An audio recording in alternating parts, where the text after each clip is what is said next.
ժամանակ խնդրեմ։ Պարոն Փաշինյան, ներողություն եմ խնդրում, ձեզ եմ դիմում։ Այսօր ես Նուբարաշեն քրեակատարողական հիմնարկում է, իհարկե դուք նկատի ունեք, որ ինչ որ բռնության կոչեր են հնչել, մարդը նստած է այնտեղ եւ այլն։ Կարա մարդը իր ասացի համար նստի, դա չի խնդիրը, բայց դուք իր արժանապատվությունը վիրավորող արտահայտություն եք արել, որից որպես տղամարդ ինքը վիրավորված է։ Հիմա այնտեղ 18 օր հացադուլ անում, 2 անչափահաս երեխա ունի։ Դուք ասել եք թռած, Ղարաբաղից թռած։ Դուք ինքներդ գիտեք, որ Արտուր Օսիպյանը այդ կոլաբորացիոնիստների ու այդ դասալիքների դեմ ինչքան է պայքարել Արցախում։ Ինքը թռած տղա չի։ Շատ լավ։ Եթե ներողություն կխնդրեք իրանից,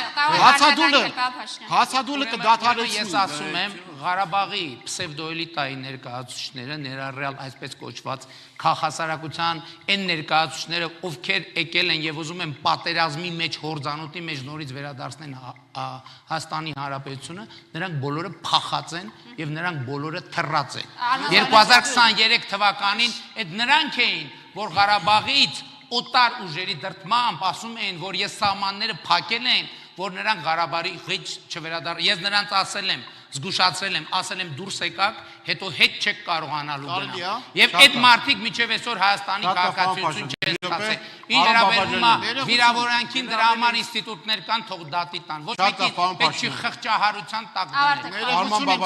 Բայց մի րոպե, ես ռեպլիկա ունեմ ընդամենը, այդ ձեր ասած թռածներին մենք էլ ենք ժամանակին ասել, որ նրանք դասալիք են, որ Արցախում իրենց պաշտոնավարությունը ուղղակի դասալիքի նման։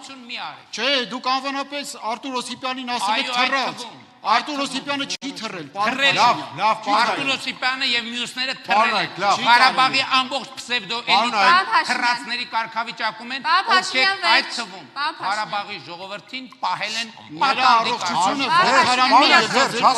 Մենք էլի ենք ունենալու հարցեր եւ քննարկումը շարունակվելու է։ Ես 16 Նարեկին ուղղված հարցով ուզում եմ, որպեսզի ֆիքսենք 3 հանրապետության հրապարակում, ըստ էության